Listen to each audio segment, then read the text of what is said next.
Police ভাই বোনেরা, আসসালামু আলাইকুম। আশা করি সকলেই ভালো আছেন। এই মুহূর্তে দাঁড়িয়ে আছি সেই চিরচেনা ন্যায় পাওয়ার যে জায়গাটা, মহামান্য সুপ্রিম কোর্ট হাইকোর্ট প্রাঙ্গণ। এখানেই ছিল সেই ন্যায়দণ্ডের প্রতীক, এখন বর্তমানে আর নেই। আর আপনারা দেখতে পাচ্ছেন যে যে কোনো একটা মামলার হয়তো বা শুনানি হবে। টিভি চ্যানেল দাঁড়িয়ে আছে, আপনাদেরকে একটু দেখাবো।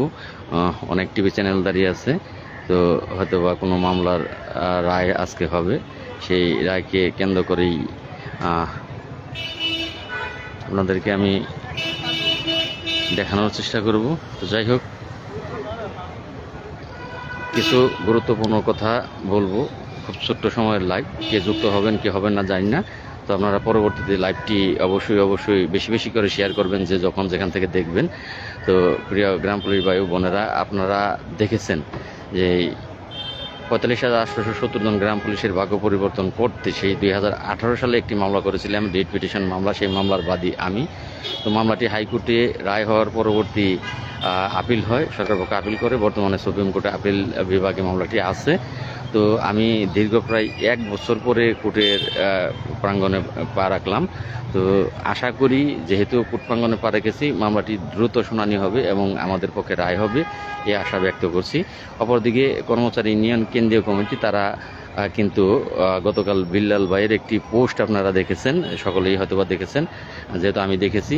তিনি পোস্ট করেছেন যে 2011 সালের গ্যাজেট বাস্তবায়নের জন্য কর্মচারী ইউনিয়ন চেষ্টা করেছে এবং 2009 সালের গ্যাজেট বাস্তবায়নের জন্য তারা চেষ্টা করেছেন, ব্যর্থ হয়ে তারা আইনকে সম্মান করে রিট পিটিশন মামলা দায়ের করে। আমি আপনাদের মাঝে প্রশ্ন করতে চাই যে কর্মচারী ইউনিয়ন কেন্দ্রীয় কমিটি কি 45,870 জন গ্রাম পুলিশের জন্য রিট মামলা করেছে? এটা আপনারাই উত্তর দেবেন আশা করি।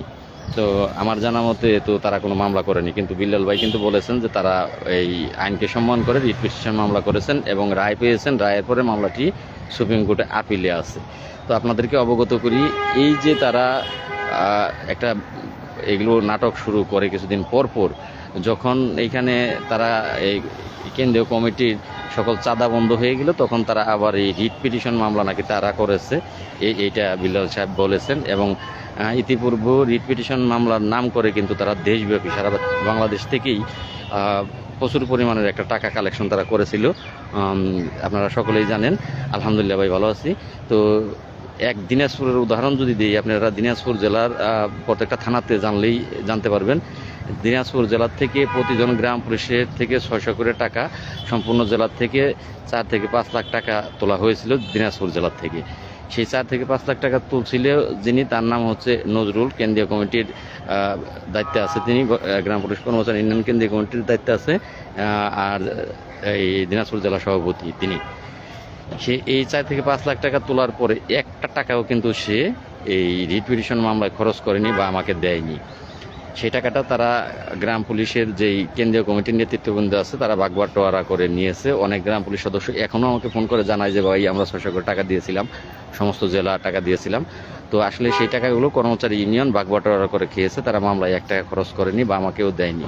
তো আবারও তারা এই মামলাকে পুঁজি করার চেষ্টা করবে। এই মামলা তারা করেনি, মামলাটা করেছে আমি, মামলার বাদী আমি লাল মিয়া। তো আপনারা আমি ব্যতীত কেউ যদি এই মামলার খরচ লাগবে বলে আপনাদের কাছে টাকা চায়, আমি সারা বাংলাদেশের প্রত্যেকটা থানাতে একজন করে হলেও গ্রাম পুলিশ কিন্তু ফেসবুক চালান, অ্যান্ড্রয়েড মোবাইল আছে, যে দেখবেন সেই বাকিদেরকে দেখাবেন যে লাল মিয়া ভাই নিষেধ করেছে কর্মচারী ইউনিয়ন কেন্দ্রীয় কমিটি মামলা বাবদ 1টা টাকা চাইলেও যাতে না দেওয়া হয়, কেউ যাতে দেওয়া হয় না দেয়, এটা সকলকে বলতেছি।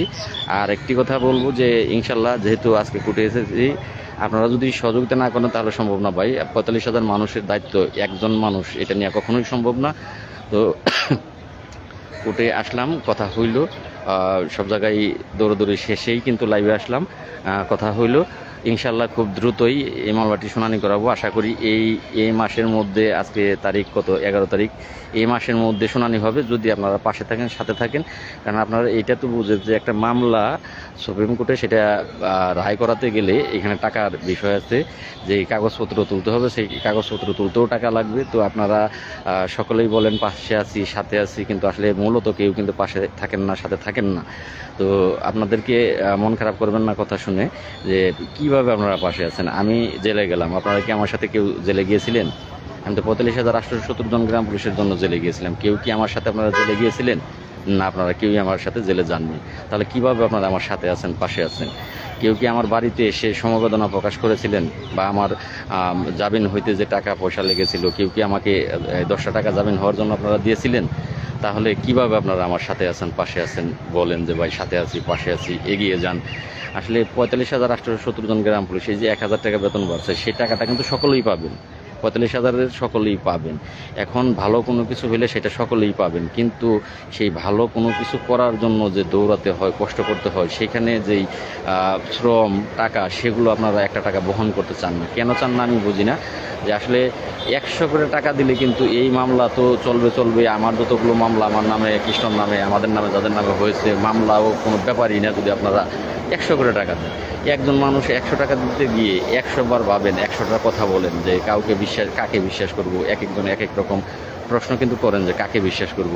তো আসলে ১০০ টাকা, ২০০ টাকা, ৫০০ টাকা দিতে গিয়ে যদি মনে করেন যে এখানে কাকে বিশ্বাস করব, ৫০০ টাকা দিবেন, ১০০ টাকা দিবেন, এটা আবার কাকে বিশ্বাস করবেন, তাহলে তো আসলে পৃথিবী চলে বিশ্বাসের উপর।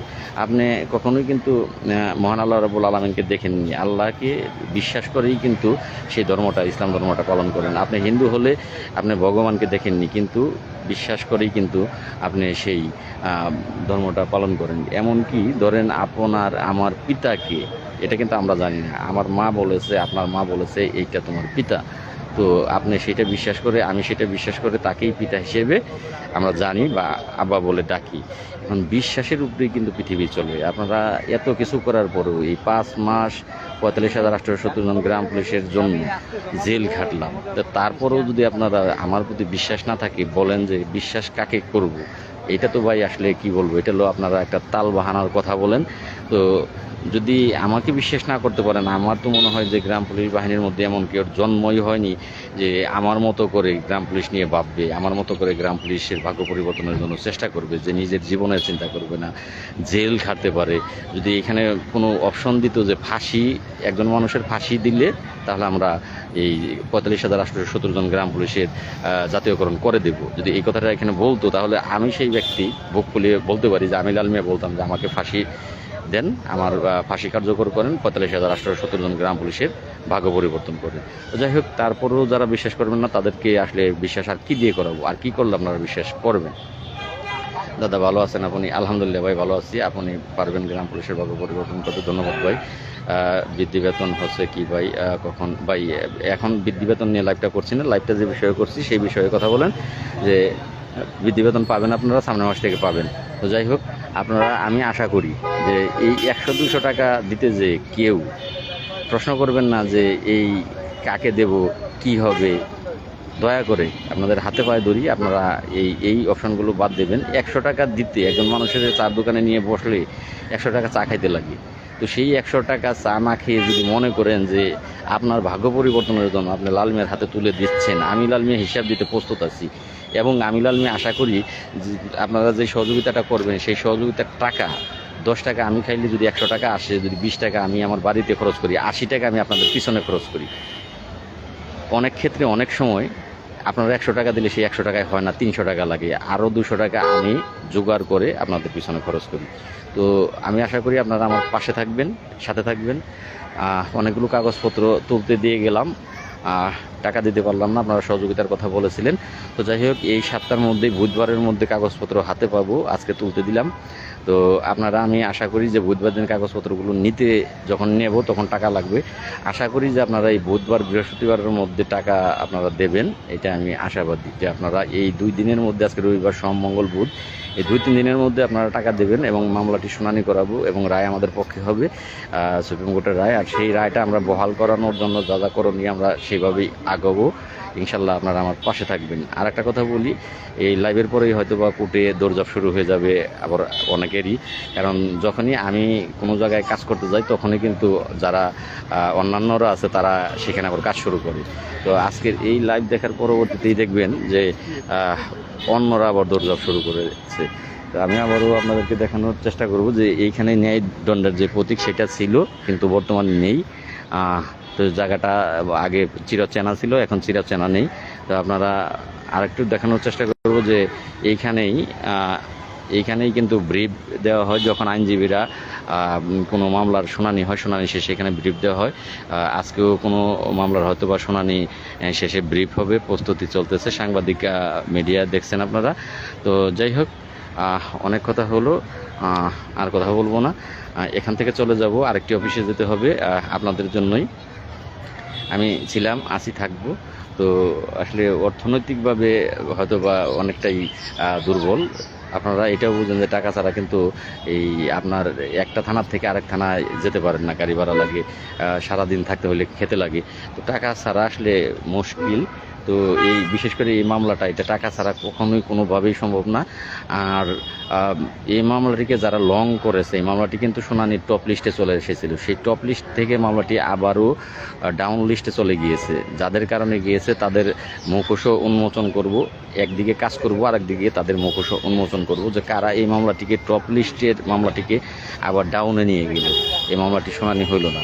তো যাই হোক, এই তর্ক পরে আগে কাজ। আমি আশা করি যে আপনারা সকলেই আমাকে কাজের জন্য সহযোগিতা করবেন। অনেকেই ভাই আমি 500 টাকা দেব, অসংখ্য ধন্যবাদ ভাই। এখন দেব বললে হবে না, টাকাটা আমাকে আপনারা মঙ্গলবারের মধ্যে দিতে হবে, কারণ বুধবারে এই কাগজগুলো আমি নেওয়ার জন্য আসবো।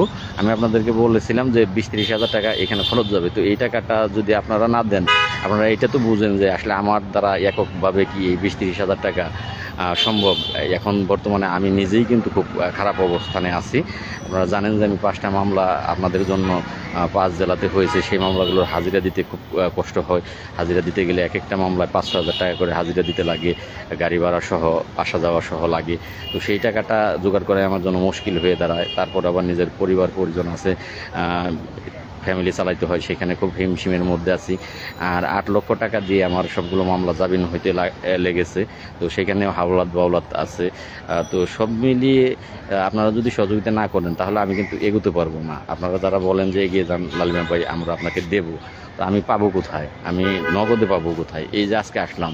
যাই হোক, আপনারা কে কয় টাকা দিয়েছেন আপনারা জানেন যে গতকাল থেকে এই পর্যন্ত আমার কাছে টাকা এসেছে, আপনারা 700 টাকা দিয়েছেন। একটা ভাই 500 টাকা দিয়েছেন, আরেকটা ভাই 300 টাকা দিয়েছেন, 800 টাকা দিয়েছেন। এইখানে আসলে 800 টাকা আপডাউনের বাড়ি থেকে আসতে যাইতে গাড়ি ভাড়াই লাগে। আর কাগজ তুলতে কী টাকা লাগে এগুলো যারা মামলা পরিচালনা করেছেন বা নিজেরা মামলায় পড়েছেন তারা জানেন, তারা ছাড়া বুঝতে পারবেন না। তো এই যে 800 টাকা দিয়েছেন আর এই কাগজগুলো আমি তুলতে দিয়ে গেলাম, টাকা ছাড়া কিন্তু কাগজগুলো তুলতে দেওয়া হয় না। যেখানে 20-30 হাজার টাকার কাজ, সেইখানে 10 হাজার টাকার কম দিলে এখানে কিন্তু এই কাগজ তারা তুলবে না। তো সেই ক্ষেত্রে এই যে টাকাগুলো হয় সেগুলোও কিন্তু ভাই আমি এই সংগ্রহ করে হাওলাত করে তারপরে কিন্তু আজকে আসলাম, কাজ শুরু করলাম এক বুক আশা নিয়ে। তো আমি আশা করি যে আমার আশা নৈরাশ আপনারা করবেন না, আপনারা আমার পাশে থাকবেন, সাথে থাকবেন। তো ভাই সিরিয়াল নাম্বার পরের বিষয়, আমরা টপ লিস্টে না আনা পর্যন্ত সিরিয়াল নাম্বার জেনে কোনো লাভ নাই, কয় নাম্বারে আছে এগুলো জানি না কোনো লাভ নাই, কারণ টপ লিস্ট আগে আনতে হবে, তারপর হলো বিষয়। আমি মুন্সিগঞ্জ জেলার শ্রীনগর থানা। আপনার বিকাশ নাম্বারটা দিবেন? হ্যাঁ ভাই, আমার বিকাশ নাম্বারটা প্রত্যেকটা পোস্টারেই লেখা আছে 01789415319। আবারও বলছি 01789415319। এইটা আর আমার আইডির পোস্টে ঢুকেন, পোস্টে ঢুকলে প্রত্যেকটা পোস্টের নিচে যে নাম্বারটা দেওয়া আছে লাস্টে 19 গ্রামীণ নাম্বার, ওই গ্রামীণ নাম্বারটাই ভাই বিকাশ আছে, নগদ আছে, টাচ বাংলা আছে। যদি আপনারা কেউ মনে করেন যে হ্যাঁ এটা আপনারও ভাগ্য, আমার একার না, এখানে আমি একা লড়বো কেন, আপনি যদি মনে করেন যে লালমিয়া ভাই কেন একা লড়বে, এখানে তো আমারও ভাগ্য জড়িত। আমি বাড়িতে বসে আছি, লালমিয়া ভাই লড়ছে, তাহলে লালমিয়া ভাইকে আমি 500 টাকা দিই না, টাকাটা ফালানোই গেল, লালমিয়া ভাই তো চেষ্টা করতেছে। যদি মনে করেন তাহলে কিন্তু টাকার কোনো সমস্যাই থাকে না এখানে। এই যে টাকাগুলো এগুলো আসলে কোনো ব্যাপারই না, নাতে কোনো বিষয়ই না। 45,000 গ্রাম পুলিশের কাছে এটা কোনো বিষয়ই না।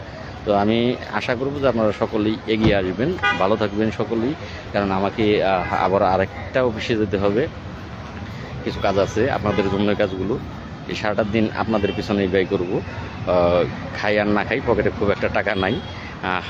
সীমিত টাকা আছে, কারণ গাড়ি ভাড়ার টাকা তো রাখতে হবে, না খেলে কিছু হবে না, কিন্তু গাড়ি ভাড়ার টাকা না থাকলে কোথাও যেতে পারবো না, বাড়িতেও যেতে পারবো না। আবার যদি হোটেলে থাকতে হয় তাহলে অবশ্যই এই হোটেল ভাড়া লাগবে। যদি কালকের কাজ থাকে তাহলে তো অবশ্যই হোটেলে থাকতে হবে, আজকে কাজ শেষ না করতে পারলে তাহলে সেক্ষেত্রে এই খেতে হবে হোটেলে, থাকতে হবে হোটেলে, আবারও টাকার প্রয়োজন পড়বে। তো আপনারা সকলে ভালো থাকবেন এবং পারলে সহযোগিতা হাতটা বাড়িয়ে দেবেন। ধন্যবাদ সকলকে। আসসালামু আলাইকুম ওয়া রাহমাতুল্লাহি ওয়া বারাকাতুহু।